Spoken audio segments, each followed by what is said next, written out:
Hello and welcome to another edition of Positive Leadership, the podcast that helps you grow as an individual, a leader, and ultimately as a global citizen. One of the questions I come back to again and again is how to install an I can mindset, a growth mindset, so that people can take control of their lives, futures, and communities, and develop solutions to the problems that they face. My guest today, the incredible Dr. Rana Dajani, has developed a simple and effective way to do exactly that by fostering a love of reading in kids. Rana is one of the world's leading Muslim women scientists, professor of molecular biology at the Hashemite University of Jordan. She's pioneered research into the epigenetics of stress and trauma across generations. But she's also the founder of We Love Reading, an NGO which has set up more than 4,000 libraries in a diverse range of communities, including refugees campus.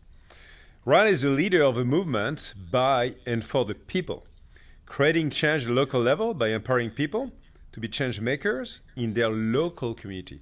It is such a pleasure to have you on the podcast, Dr. Rana Dajani. A warm welcome to you. Thank you very much for having me. I'm excited to share and learn. I think you come from a big family, 8 siblings, and you are the eldest in the family. So you had a formative experience of leadership, and I could imagine that. I'd like to start off by asking you about those early years and the feeling of responsibility you have today. I read a quote where you said, "Everyone is a guardian. What counts is to try. Every little deed counts." So tell me more about that idea, where it comes from, and why it's so important to you, Rana. Well, that's a combination of actually two quotes from Prophet Muhammad, who from our culture and religion of Islam. And the first one is about everyone is a guardian. So we are all responsible, not just for ourselves, but for our circle around us. That starts with your family, your neighborhood, and your wider community. And that we need to have that sense of belonging and sense of responsibility to identify the problems around us and come up with solutions to solve them. But then the second part of this is you may identify a problem, and that's easy. All of us identify problems all the time, and we complain. Easy. But not all of us take the next step, which is coming up with a solution and executing it. And that's where the second quote comes in, which is that do not belittle any good deed. So it's about starting small. You don't have to worry about changing the world. You don't have to think, oh my God, this is too much, it's overwhelming. Just think, what can I do today? And that, with the combination of those two, you become a change maker. And I think I grew up in a family where those principles and values were practiced, not just preached, from both my mother and my father. And I practiced them on my siblings. And if they're listening, they're going to laugh on how I tried to, change their lives and better their lives and empower them and give them their autonomy. And I think that spilled over into my everyday life within my wider community and the different circles I've been working in over the years. I love that philosophy, Rana. In many ways, I mean, it connects well with the third circle, positive leadership, when you think about the way we can change the world. And I think like you, because when I talk to kids, youth in particular, sometimes, they are very much intimidated by the huge challenges facing the world, right? Whatever it is in terms of war, in terms of poverty, in terms of environment, climate change and more, and drama as well. And they kind of forget about the little thing they can actually do every single day of their lives. So I love it because I think that's so important in terms of day-to-day behaviors. I think you have a very deeply Muslim faith and also a passion for science that motivates you to study to become a scientist, even after being married and having 4 children. So how have those two core aspects shaped your outlook and who you are, Rana? So maybe starting with science. So I grew up in a household where we were encouraged to ask questions and to be curious. And also I draw that from my values and culture, that we have a brain and we have to use that brain. And the way to use it is to question everything. And those are the hallmarks of being a scientist, right? That we're always doubt everything and we're curious. And we never lose that when we grow up. And unfortunately, many people lose that curiosity. So I think that is what led me to become a scientist, to push the boundaries of discovery and the unknown, And maybe I would have loved maybe to be a discoverer, go out to space, but that wasn't something I could do. So I could at least go into a cell and try to understand how the molecules, the DNA works, or the proteins interact, and so be on that frontier, so to speak. And that also led me to the scientific methodology, right? Which is you not just observe, and therefore that leads to questioning, and then leads to proposing solutions, explanations, hypotheses that you then test, right? Yeah. And as you test, you either discover that you were right in your hypotheses or you were wrong, and then you have to go back and do more research and more observation. And this is a process that never ends. Yeah. And that's why you keep asking questions till the last day you exist. And that's what makes me inspired, makes me wake up every morning excited because there's something new to ask. And we build on the shoulders of those who came before us.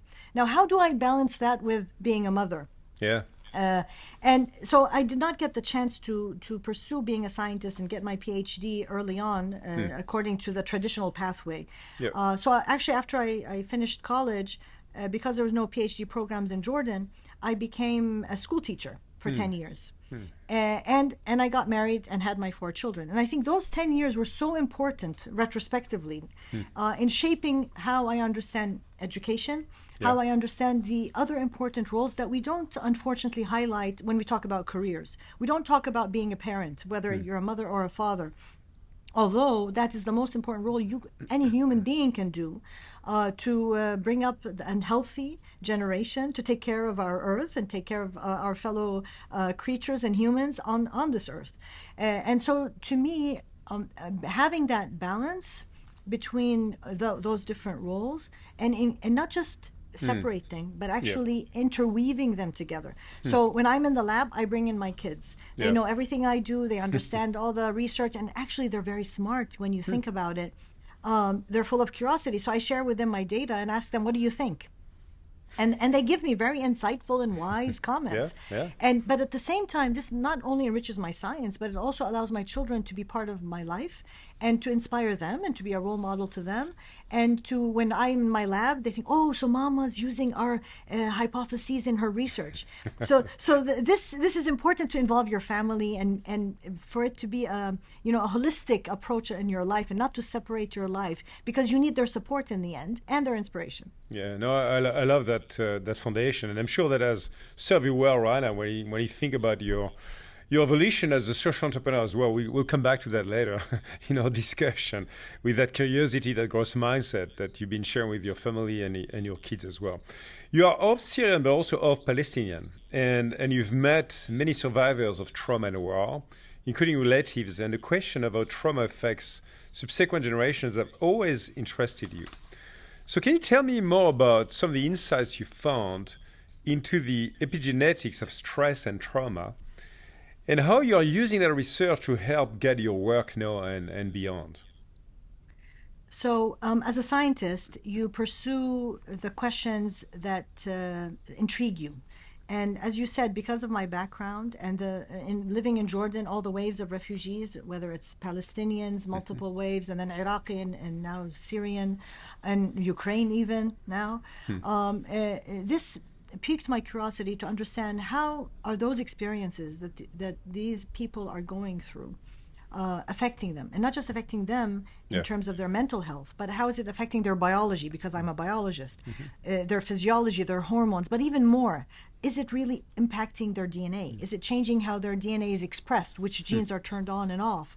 And even to ask further the question, can those changes be transferred across generations? Because you're talking about DNA and turning on and off genes. And this is the science of epigenetics.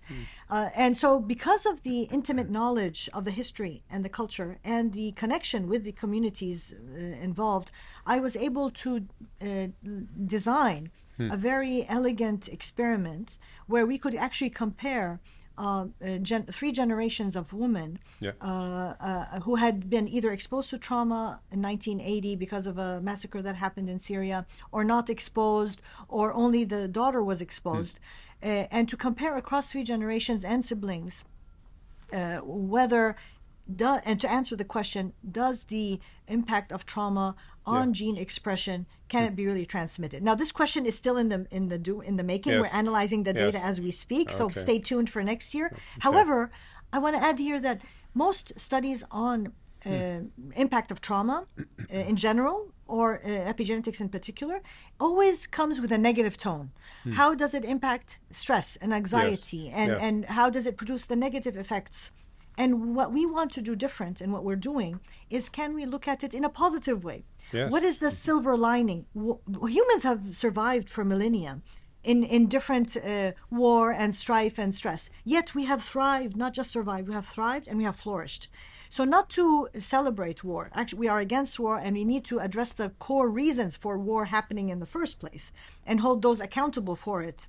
However, dealing with the realities on the ground, can we give back dignity to those people who have gone through this and appreciate how they have survived and thrived? And so look at positive attitudes, well-being, resilience, and what are those programs that can help even boost that more? And so that's what we're doing different, because I come from that community, and we want to own that and celebrate it.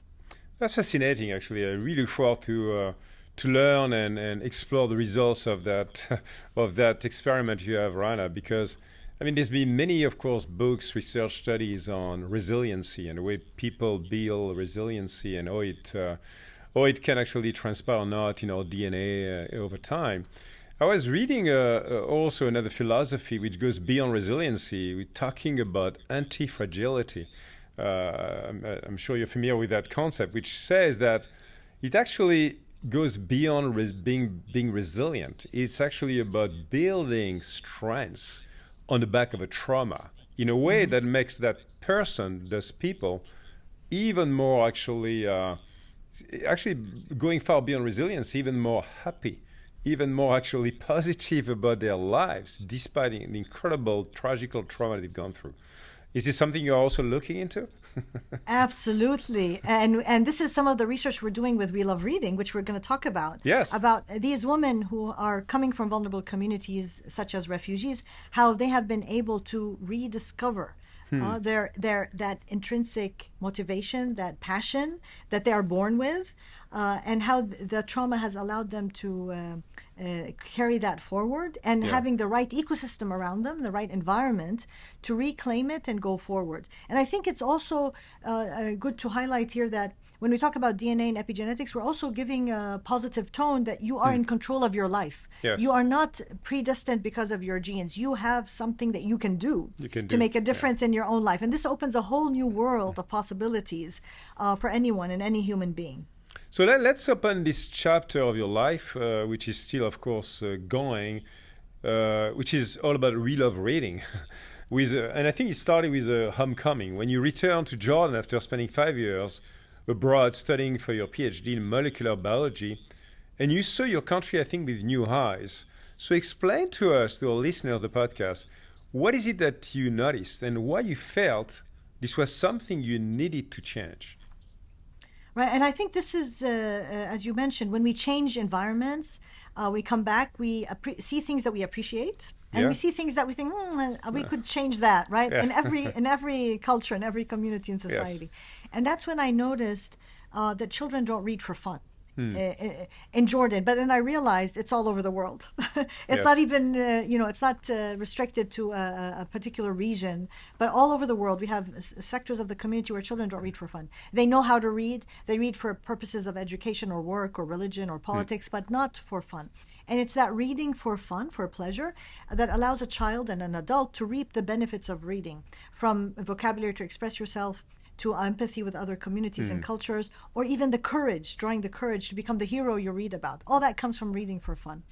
And I think that's part of who I become, was because I read for fun as a child, right? Devouring all these novels. And you're reading a lot? You are reading a lot as a child? Oh, yes. Everywhere. I'm just to reference Daniel Pennac and his Rights of the Reader, right? Oh, yes. Where he says that we have them all up there, the 10 rights of the reader, to read anywhere, everywhere, and so on. So I think that's what, let's say, piqued my feeling of responsibility, that I wanted to explore this, and piqued my scientific mind. Like, why? Why don't children read for fun if they can read? Yep. And especially in our culture, the first word of the Quran is read, iqra. and it means read, not read to understand the letters, but read to reflect, read to change, read to become a different person.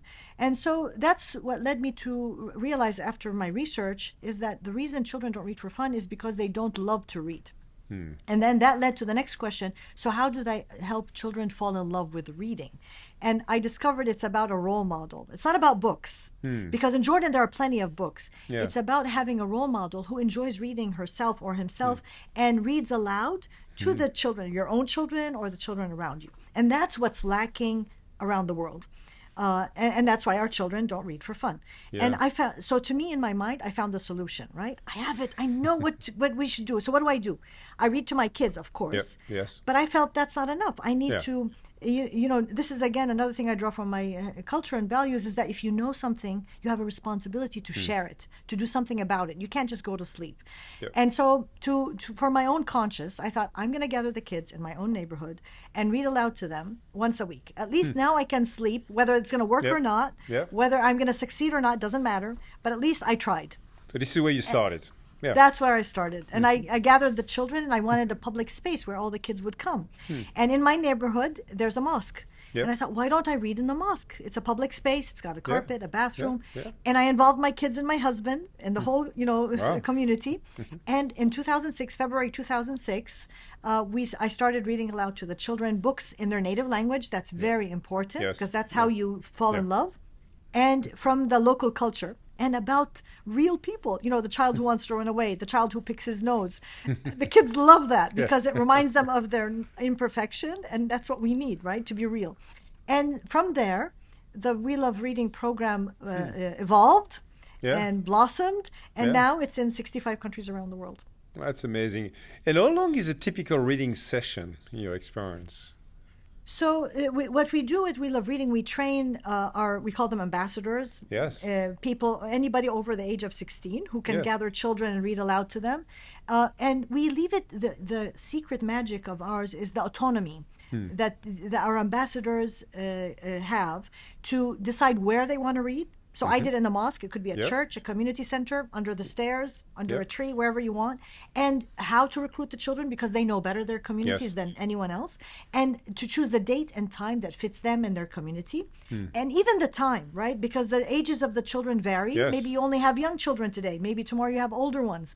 And so roughly it's between 15 to 20 to half an hour. Okay. It could go more, Yeah, right? yeah. But that's the rough time. So it's EY because these are volunteers, are ambassadors. Nobody Yes. pays them. Yeah. So their incentive is they are serving their community and they're getting all the credit from the community. The community doesn't know about me or the Yeah, program. yeah, They yeah. only know Rula or Mary or John or Fernando. And the readers, are only women and moms, or they can be also men. They can be also Anyone, boys? Okay. anyone, Okay. a male, female, anybody Okay. can be a reader. The majority are female, but we Yes. have men, and we have a fantastic research on the men, Okay. how their perception of themselves and Yeah. the perception of society towards them and the children shifted because of this wonderful role that they are doing by reading aloud to And the in children. what way did that shift it actually?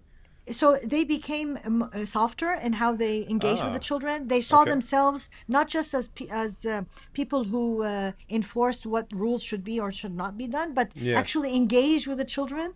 One of the quotes was a child said that, and a father said, "The children are only used to me."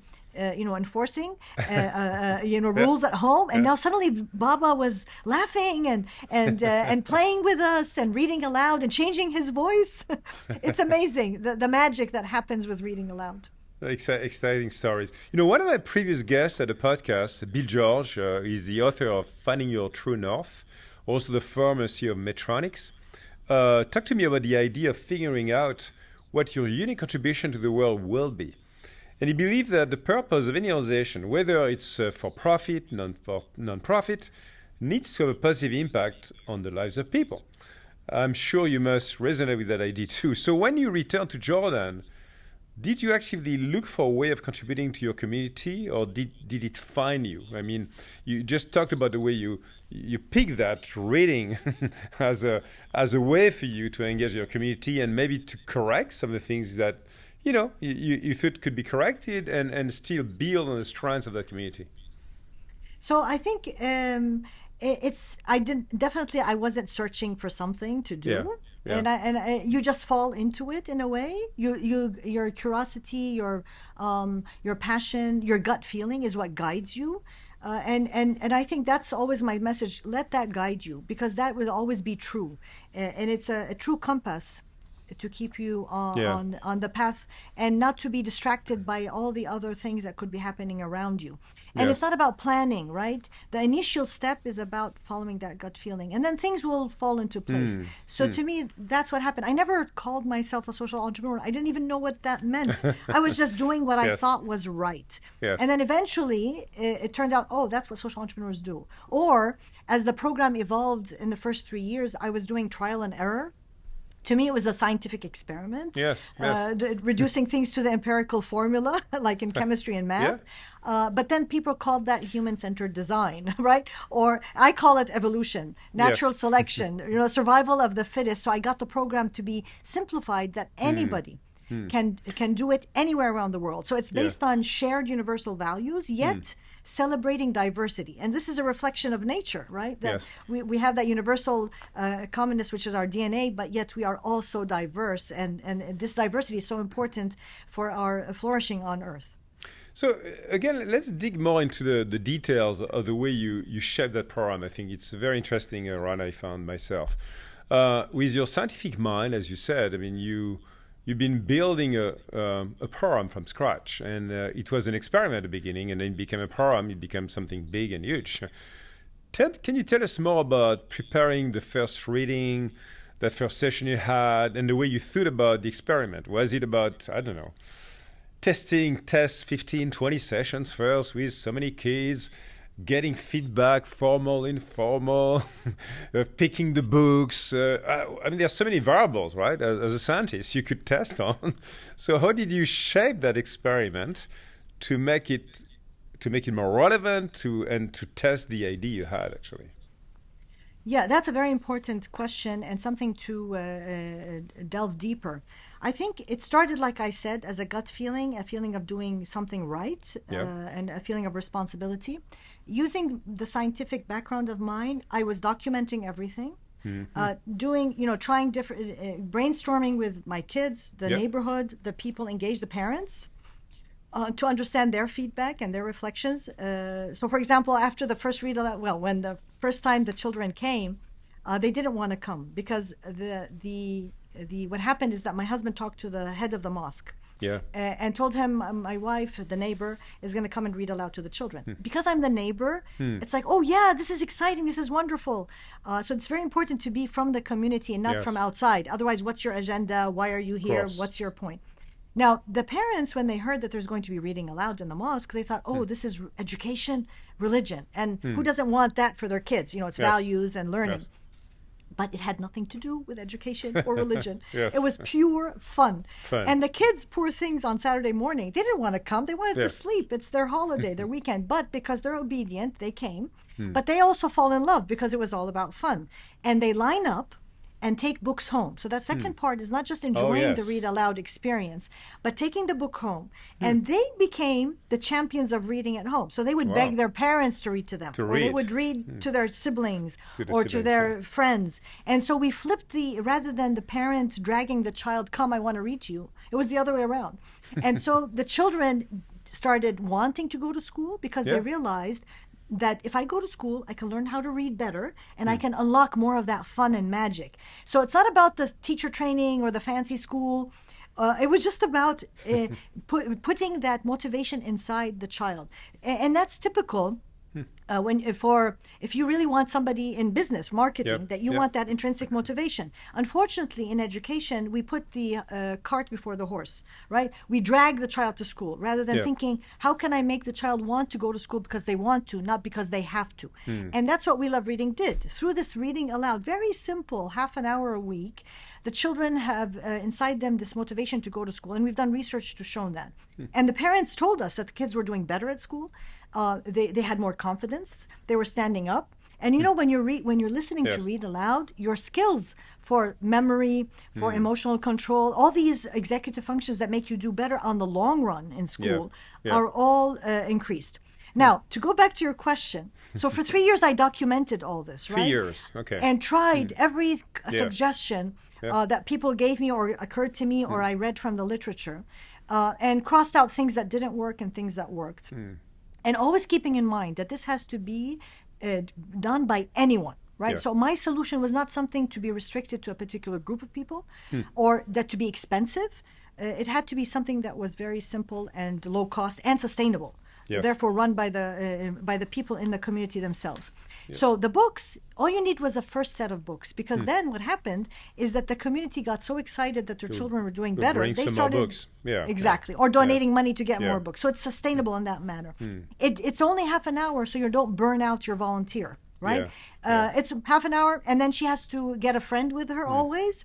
And so you always have a backup or your Oh, I see. family Yeah, member. yeah. So it's all built in. Now, the last thing I want to talk about this is that this was not done by, I sat at a table with experts and we designed a fantastic program.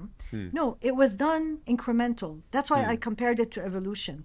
Yes. It was about trial and error at a very gradual, slow pace, which is Yes. evolution. And that way, the program evolved in a holistic way. And it not just addressed the education challenge that I had started with, which is fostering that love of reading, to change the mindset of a child to become a change maker, but it actually ended up doing a lot more. It was about the mental health of the child. It was later, somebody from UNESCO told me, Rana, your program's not just about children. It's about empowerment and well-being and resilience of the adults. Of the adults And so as well, we yes. realized this is a lifelong learning for adults. Again, not just to find their voices literally by reading Yeah. aloud, but figuratively becoming leaders in their community. And their mental health improving, their resilience improving, and more even, they became social entrepreneurs in their own right. Yes. Because they said, if I can solve this problem of reading, what else can I do in my community? Or finding a better job, or building a new business entrepreneur. And so it became endless. So over the years, the program has evolved because of this nature-based, evidence-based, and holistic approach, organic, to address a lot more. And this is my learning from this is that's how programs should be designed. Because first, when they're designed by the people who are suffering from it, Yes. they know better the solution sure. because they understand better the root cause, but also they build a solution that is sustainable and owned rather than something coming in from outside. Why would I buy into it? And if somebody brought it to me, I would hold them responsible to make it happen, not myself. No, I So love those it. are some of the learnings. No, thanks so much. I think it's so insightful to learn from the inside, actually, the way you shape such an initiative as an entrepreneur. I mean, you could have ignored at the time what a social entrepreneur was, but actually you acted as a social entrepreneur. and you did it by basically building a solution with the stakeholders, I mean themselves, the people who are building and shaping the solution by themselves. So after 3 years, Rana, you receive a grant which enabled you to create a training program, get business training and scale up We Love Reading. And as you said, today I think it has expanded to over 60 countries around the world and more. I'd love to understand, because myself, I'm also doing some social enterprise work. I'm also fascinated about how do you measure the impact it's having, right? and I'm sure it's not just about the number of kids who attend the sessions. It's not just about the ambassadors who are reading as well, which is important. But it must be probably about the transformational impact that you mentioned, that it's having on the lives of the people in the community. So how do you measure that deep impact into the depths of that change? That's a very important point that I actually ran into as my program evolved. As you said, what happened, creating an organization and getting funding means that you need to measure, so you can show your funders that what you've done. And again, first of all, as you said, numbers alone do not mean anything in my mind. If you're looking at the impact that changes the person from the inside, just ticking a box is not enough. And so I set out to explore, using this approach, this strategy of how do I really prove my impact in changing a person from the inside, to develop a way to measure that, right? So they follow each other. If you ask one question, like how many people are trained, you answer it with that number. But if you want Yeah. to ask a different question, you need to develop those tools to answer that question. So it was exploring new territory because people did not do that No.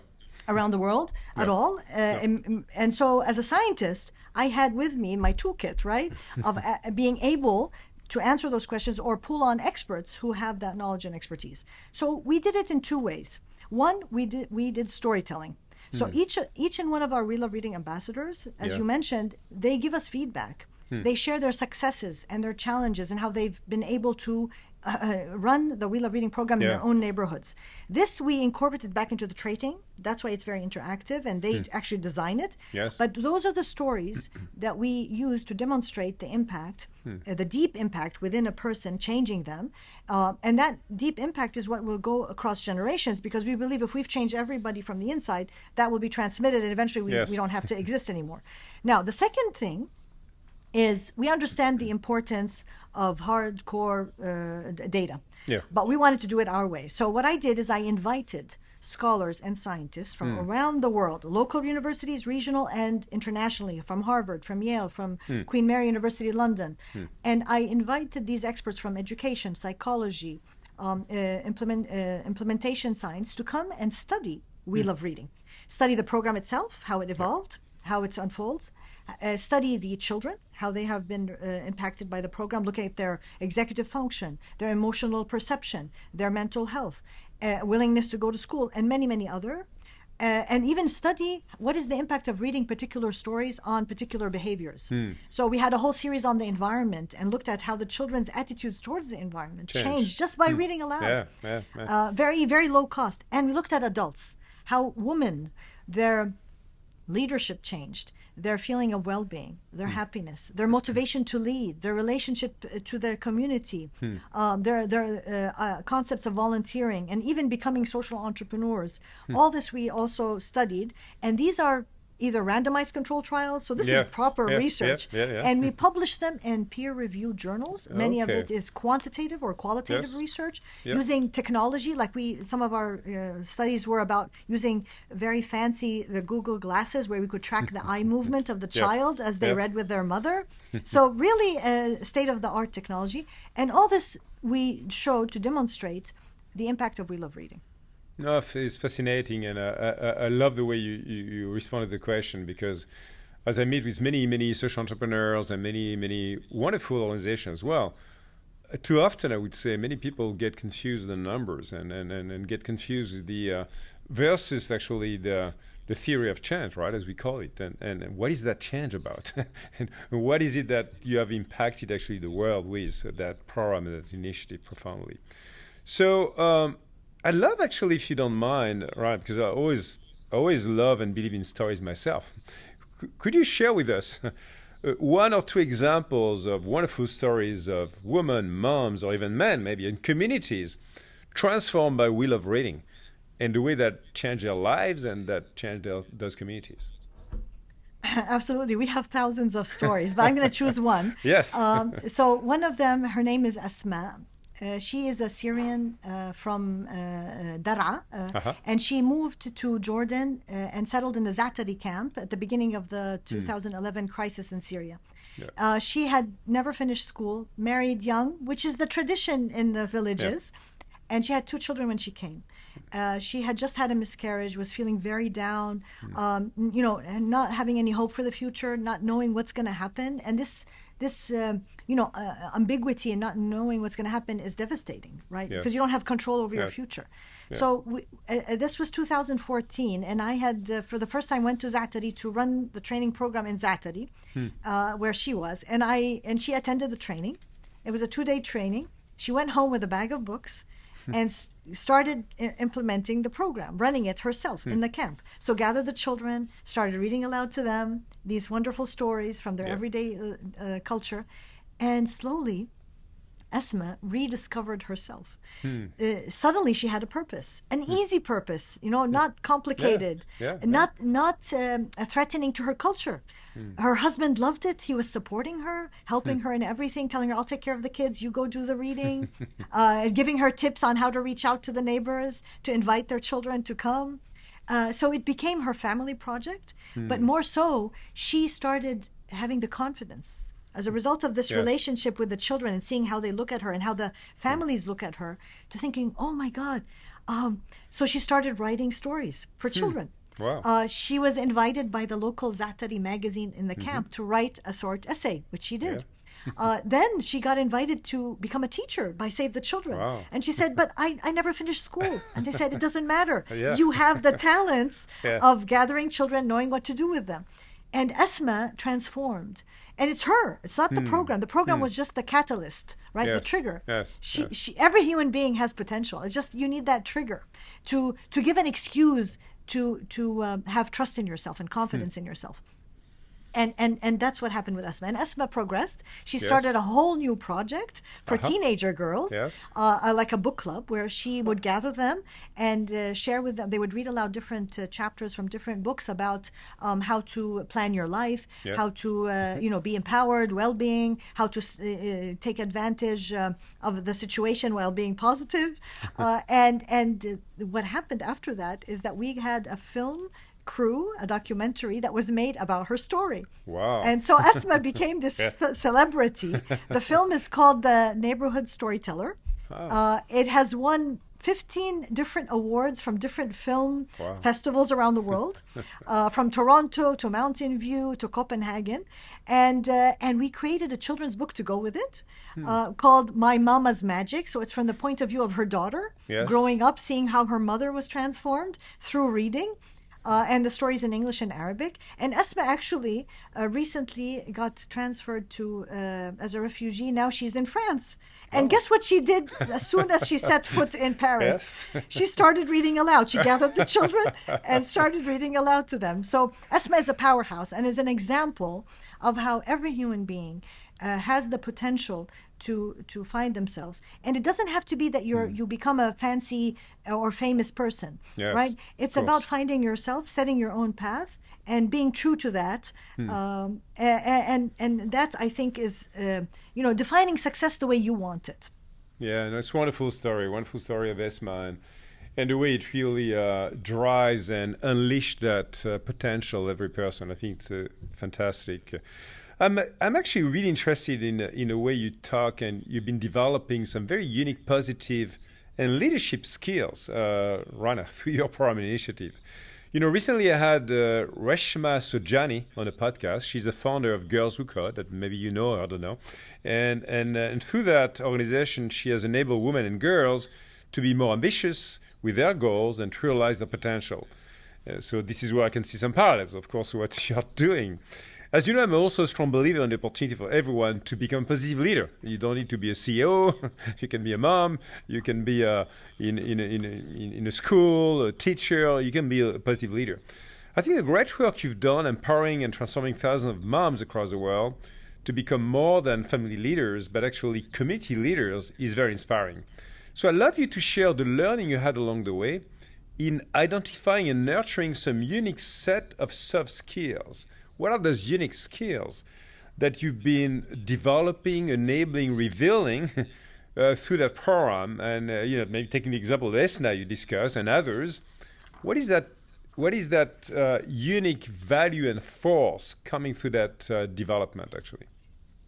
What I have discovered through the development of this program and leading it, and listening and interacting and learning from the different women, particularly in the program, as well as men, from different age groups and different backgrounds and cultures across the world, is that what we all need as human beings is to have the confidence in ourselves, to trust ourselves and trust our gut feelings and go forward. Now, the problem is that most programs and education systems and even business systems and work systems are designed to do the opposite. Yes. They're designed to take away your autonomy and your confidence and your self-motivation and to follow someone else. And that's your measure of success. Yeah. So anybody who is creative or has some innovation or wants to, be true to themselves is considered a negative. And what I have discovered is that any program all it has to do to be successful is to focus on that. How do you unleash that intrinsic motivation? Yes. How do you remove the barriers Yes. for that intrinsic motivation, that autonomy to flourish? Yes. Then you will succeed in whatever program you are designing, whether it's about social change, business, Yep. education. And as we go forward into the 21st century, with all the unknowns, right, with technology, all the hype about what is the education that we are giving our children for the future, because we don't even know what their jobs are going to look like, what Yes. are their Yeah. challenges. So it's about fostering in them curiosity, critical thinking skills, and that feeling of autonomy, which is ancient. It's how we survived as a species to start with, Yes. right? That's how we survived as a species, just to reclaim that. And give it a fancy term. That's fine if it makes it more, applicable. But it's really ancient. And when you say it's ancient, it makes it relevant to every human being. You don't have to come from a global north country. You don't have to be highly educated. So long as you're a human being, you can draw upon your history and your own biology. Yeah. And when you do that, then you become a powerhouse. And you become a change maker in every circle you are in. And imagine everybody becoming a change maker, right? And so so that's what I've learned from We Love Reading, and that's what I keep telling different, whether you are experts wanting to design a program from an academic point of view, because many programs are designed that way, or you are an international NGO having in staff in house trying to design a program. I tell them, if you don't incorporate this autonomy as a core principle of any design, you cannot design a program that will be picked up, that is sustainable, that is successful, that has a real impact. And I call it, we've discovered it because we did it in a holistic way, right? It was organic. That's why we were able to, because it's ancient, we discovered it. But we call it our secret sauce, or the magic of We Love Reading. So we tell everybody, all you need to do is sprinkle a little bit of that magic. And that's what led me to rethink even all the other aspects, and maybe we're going to talk about this later, all the other aspects of leadership. Yes. How do you redesign taking this autonomy as a central principle? That's actually very powerful. I think what you just said is it goes beyond just self-confidence. Self-confidence is a starting point, right? I mean, to at least believe in yourself and providing a supporting environment where people, kids, moms, whatever, are being valued for their strengths, their talents, what they can bring to the world. But then it's actually about enabling them. Americans would say empower, which is a very difficult word to translate into many other languages, I found. At least in French, it's very hard. There's no direct translation to empower, right? But to give that autonomy to people so that they can actually achieve more by themselves, with the best version of themselves. And that's so powerful, indeed, because I believe, like you, Rana, this is the core fabrics of a change maker. That's a secret sauce for sure. You and I were discussing recently, because you're obviously very much interested by technology as well. And just a couple of months back, we've seen the emergence of large AI models and this incredible, fancy, exciting ChatGPT that is being used by millions of people in the world. And when you think about ChatGPT as an example, and you think about the future of We Love Reading, what does it mean?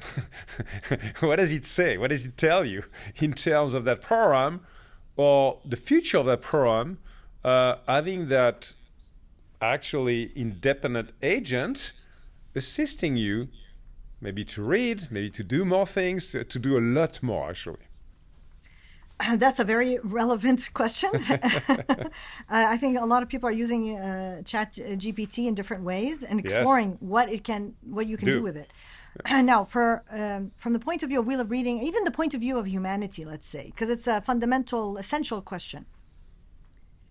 So I look at it as a biologist, and I draw from evolution, right? We are a species. We have evolved over millennia. So we didn't just happen to come on Earth yesterday. And over the millennia, the different criteria that have allowed us to survive are based in our DNA. Most importantly, our creativity, our innovation, Yeah. that comes from the complicated neuronal networks that we have in our brain that we yet don't even we're scratching the surface. We really Yes. don't even understand the complexity of it. And with all the artificial intelligence that we have with us today, that's only scratching the surface. Yeah. And if we don't know what we don't know, how can we even imagine that artificial intelligence is going to take over humans, right? When we don't really understand humans to start with. So that's a kind of a stretch Yes. from a biology point of view. But going back, one of the other fundamental things of how we survived is we are social creatures. We live in communities. We in order to survive healthy, we need the human-human interaction, that social interaction. And there are so much research that has been done on unfortunate groups of children who have been deprived of the human-human interaction early in life, and how their brains were stunted, their mental health, their cognition was all stunted.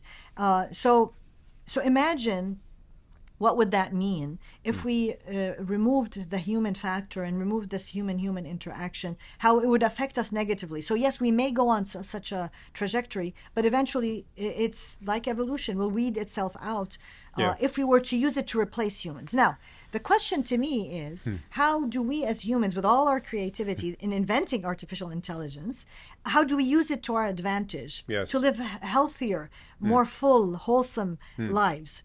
I think that's the question, right? Because technology advances in different ways, not just in technology and artificial intelligence, but even in biology and biotechnology. It's always going to advance. And the question then becomes, how do I use it for the good, right? How do I control using it? So for artificial intelligence, to me, it's fantastic because it could free my time to do something else instead of doing the menial jobs that are boring, that are frustrating, that actually take away from who I am as a human being, which goes back to your earlier question. If I want to foster intrinsic motivation and autonomy for creativity, I need to free the human from the routine tasks. And hence, artificial intelligence. Go do all the routine tasks and all the complicated tasks that will take all of my brain power, and I can now use it, right? To be more creative, to be more innovative, and to foster that intrinsic motivation to solve the problems we have today and to go on to a new unknown future that is full of potential. So I see it as an opportunity. I'm an optimist. My husband says I see an ocean in a drop of water. So to me, it's like, wow, this is amazing. I can free people to do something more important in their lives and meaningful. I'm like you, actually, Rana. Just a few words saying, it has an amazing potential as long as we humans and our society at whole really understand how to use it at its best for good, as you said. And I think in many ways, the key question for us will be, how do we preserve, how do we strengthen the way we enable kids and people to understand and learn how to think? Because how to think is going to be a critical skill. Some people call that critical thinking. How do we enable people to form their own opinions on things so that they don't become just repeaters of others' content, etc., without any thought process? So, that's amazing. I love that question because the way you foster that critical thinking is by reading aloud with a human being, so that you're listening and you're interacting. You're playing with those words in your mind, and then you're throwing them back and having a conversation and a dialogue, and realizing the boundaries and the limitations and exploring. So that's a social engagement. It is a social process that's based on physical, reading a book and being with a person, doing it. So that's how you foster the critical thinking, and that's the core of We Love Reading, right? We refuse. We focus on real books. Because we want that human-human interaction, especially in young children. But then when you fall in love with reading and you've got that in you, you can read anywhere and anything. You could read off a screen. You could read off a tablet. You could read the ChatGPT, the things that they're right. It doesn't matter because you have that inside you. And that's why we use technology in the way we want and not let technology to determine how we use it. And that leads to speaking up, right? And not just following every trend and every fancy thing, but Yeah. to take a step back, reflect, and having trust in your confidence in yourself and saying your opinion, which is part of critical thinking, that you have an opinion, to be able to form an opinion, and then to have the confidence to say your opinion, even if it means you may be wrong, and Yeah. that's okay. That's how Yeah. you learn, right? If you Yes. keep it to yourself, you're never going to learn. Yeah. And you may be right. And that's important because you will help others speak up. And that's part of saying the truth and engaging in these conversations. But most importantly, not to be afraid to make a mistake, right? And I tell my students and people, it's okay to make a mistake. So long as don't repeat the same mistake, make a new mistake so we can learn together. So clearly, early 2023, even with ChatGPT, we need to love reading even more together and loudly. True. Now, I'd like to shift gears a little bit, Ryan, and discuss systemic change, actually. You know, last year I got as a guest a wonderful person, Bill Drayton from Ashoka, the founder of Ashoka, who gives a great definition of systemic change. He describes it as the result of letting go of control of an idea and enabling and encouraging others to join in and implement the change. So how are you thinking yourself about systemic change with We Love Reading and beyond?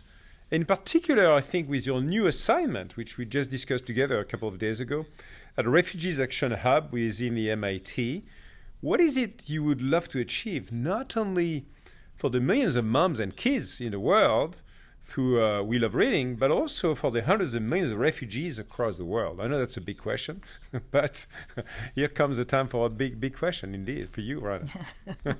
Absolutely. But big questions sometimes have simple solutions, right? Love it. In science, right? In science, the best discoveries were the simplest ones.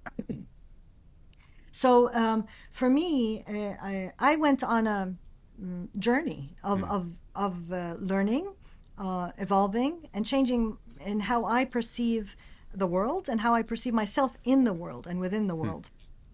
And I think that trajectory is similar to every human being in different ways. But going from I want to make a difference in the world and coming up with a solution and implementing it and testing it and then trying to spread it, to learning what does that really mean, right?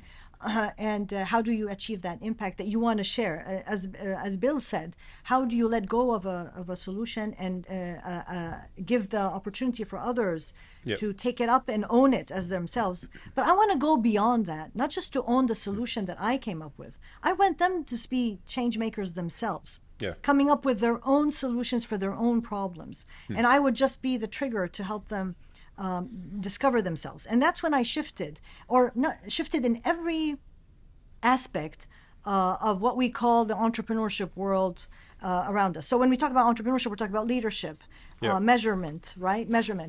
Funding, organizational structure, and scaling, right? We're talking about these 5 things. So traditionally, this has followed the profit world, the capitalistic world of how we do things, a little bit changed, trying to tweak it to fit the non-profit world. And again, I do not like to use the word non-profit because that means the profit is the role model and we're just doing the opposite. So to me, as I understood more and more human nature, and to me what systems change really is about, it's about removing the old systems, because these are, anything we do are band-aids. That will not achieve the goals that we want. Some of them are the sustainable development goals, right? Because we're using the same thing. Like Einstein said, if you're using the same things that's not working, you need to change the whole tool kit you're using. So to me, it's about changing the whole system. So that's systems change. And addressing the different principles I talked about. I talked about measurement already, right? We change how we measure, how we ask the question of measurement. But also, when we talk about scaling, it's not about scaling a solution to the world. That's also wrong, because that's, again, that's old mindset. Old mindset, It's about scaling, in a sense, redefining what that means. Every human being to be, to see themselves as a change maker, as somebody who has the knowledge, experience, confidence to identify a problem, come up with a solution for their own community. So it's not about scaling. And if we want to talk about scaling, I would say scaling the mindset change. Mindset change, yeah. Not scaling a program or a particular set of knowledge. No, all you need to make sure that you're scaling the mindset, and then you let it go. That way, it's open. The potential is infinite. And so then I start asking, how do you achieve that goal? Yes. And work towards that goal. To me, that's systems change, right? Because that way, if every person becomes a change maker, then you've solved all the problems. Because the problems are always going to happen. It's not that you solve all the problems today and you're going to all go home and we're done. Yeah. Tomorrow, there's going to be a whole new set. So then how do you keep solving? And as a scientist, I always like to develop solutions that are sustainable, that do not need my inputs continuously, because I am finite, right? Yeah. And so instead of me propagating the solution, I shift that's a systems change, to every human being around the world. Every human being, yes. Yeah. And then you let it go. Okay. That sounds like a great philosophy, but I know it's incredibly hard, incredibly challenging to find a path to do it. I think you've certainly shaped a path with We Love Reading. And we may not have the time together to discuss today, Rana, so maybe another episode in the future discuss the way you can impact hundreds of millions of refugees in the world as well, who are migrating from one place to another place, and who are bringing a lot of potential benefits, strengths, skills as well to the new countries. And how do we change the mindset of the others as well? That's a big topic in itself. Yeah. Yeah, maybe I can briefly touch on it. Okay. Whether you're talking about a refugee or a person in a host community, in the end, they're human beings. Yeah. And if you also think, as you design interventions and programs, from the minute a person is displaced, becomes a refugee, when humanitarian aid comes in, and then later as they become refugees for 17 years and hence going into development, right? There's that gray area between humanitarian and development now. And then leading into being part of the host community, and how do you integrate or assimilate within that community, that spectrum. In every step, you need to have that principle that I am designing, that they are designing, not I am designing. They should be. We should give them the autonomy to design for themselves together. So at every stage, and if you have that principle, then you will have addressed that challenge in a very simple way by shifting the responsibility to the people themselves. It's a big step, but you know what it requires? It requires trust. And that's one thing we don't have enough of trusting each other and trusting human beings. And in this context, trusting refugees to know what is better, to trust them as humans, that they want to work. We want to work together as host communities and refugees, that we're in this together. We want to help each other. So to me, the most important value here is trust. Trust, building that trust as a foundation to do more together. Well, almost coming to an end, just the last couple of questions, Rana. One is about one of your books, Five Scarves, where you describe yourself as wearing 5 scarves, right? Those of a mother, of a teacher, of a scientist, social entrepreneur, and feminist as well. So can you tell and share us which scarf do you enjoy wearing the most? Or is it actually more the combination of the 5 that generate your energy and positivity that I can feel? I mean, through this team screen and through your voice and your expression, I can feel that positive energy all the time. So what is the magic sauce of Rana? I don't separate these roles. To me, they're all intertwined. They go back and forth, and they draw from each other inspiration, right? When one part of your life, you could encounter a challenge, it's frustrating. Another part of it steps in and inspires you and makes you forget the whole world, and so on. So to me, they're all intertwined. We're humans. We're not divided into silos. That's part of modernity, putting us into silos or nations or disciplines. And I think what we know is that we need to put that all together. Like you're cooking, and now a beautiful smell and taste will come out of it that will help us all. I think what really inspires me and moves me is being with other people, learning from them, listening to them, engaging with them, and realizing that there's so much I don't know, we don't know.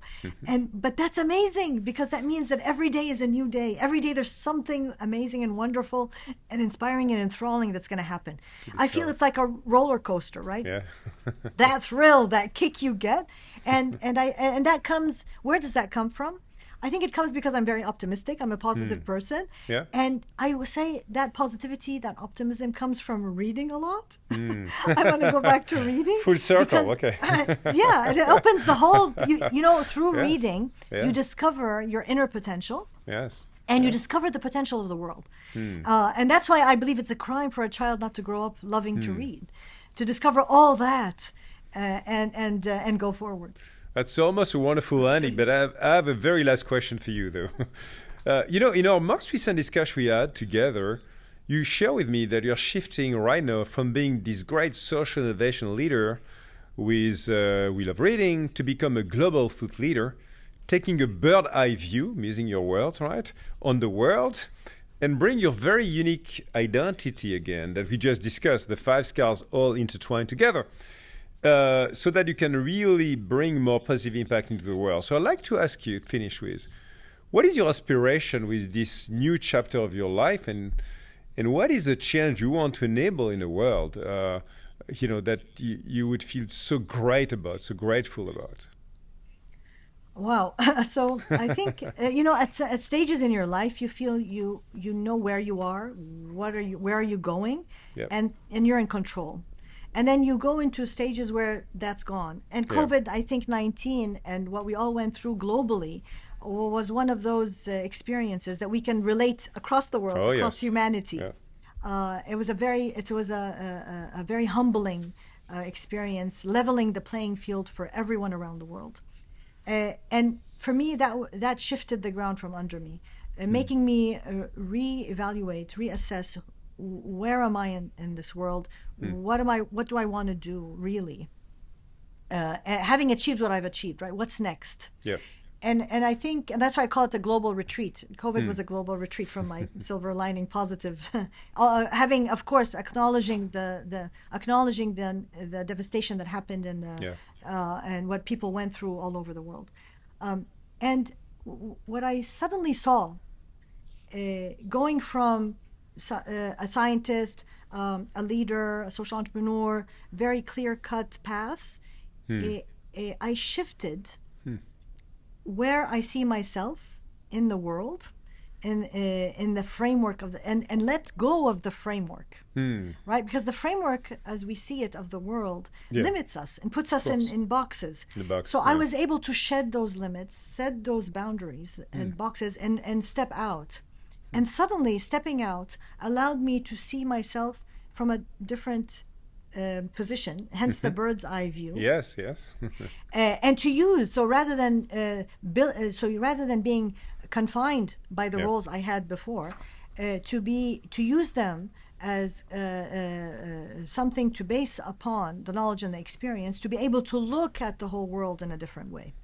And that's when I thought about systems change, about how can I use my insights and learnings that we discussed through this hour to help engage others with these learnings, these insights that I bring to the world, the world table, because of the unique perspective, being a human being first, being a female, being from a different culture, an Arab, being a Muslim, but more important, being a scientist, being a mother, talking about all these things that I share with 8 billion people around the world, or even more now, right? In different ways. So with some I share some qualities, and with others I share another quality. So I bring this to the table because most of the time the systems we see around us have been led by certain cultures and certain people. And it's time, again, COVID taught us that we will not be able to succeed and thrive as a species if we don't include everyone in this conversation. And along with that came with a very deep humbleness of, the more you know, the more you realize how much you don't know. And this deep humbleness of, I want to learn from others. I want to listen to others. And I am ready to change my own bases and conclusions if I hear something new that makes sense. So having that openness and that comfortable with the uncomfortable, comfortable with change, is, I think, part of that journey that I am going through and that I envision continuing till the end. And that's what makes life so amazing and wonderful. And so beautiful. Well, Dr. Rana Dajani, thank you so much. I mean, a deep thank you for having this wonderful conversation, insightful, inspiring conversations, and really encouraging us to take that same bird eye view on the world and to keep working ourselves to reinvent the way we can actually become a change maker one at a time for each one of us. So thank you so much again. I enjoy a lot our conversation. I would like to end with one thing from science. So I like to use the chaos theory in physics, which is called the butterfly effect. Yes. That when the theory says when a butterfly flutters its wings in one part of the world, it moves the air a centimeter, but there's a hurricane that results beyond time and space. And so I envision every human being is like a butterfly, making a little change, but will have an impact beyond time and space that they can imagine. So be the butterflies. I love that ending. Wonderful, and looking forward to see many butterflies in the sky. Thank you so much again, Rana. Thanks. You're welcome. Thank you.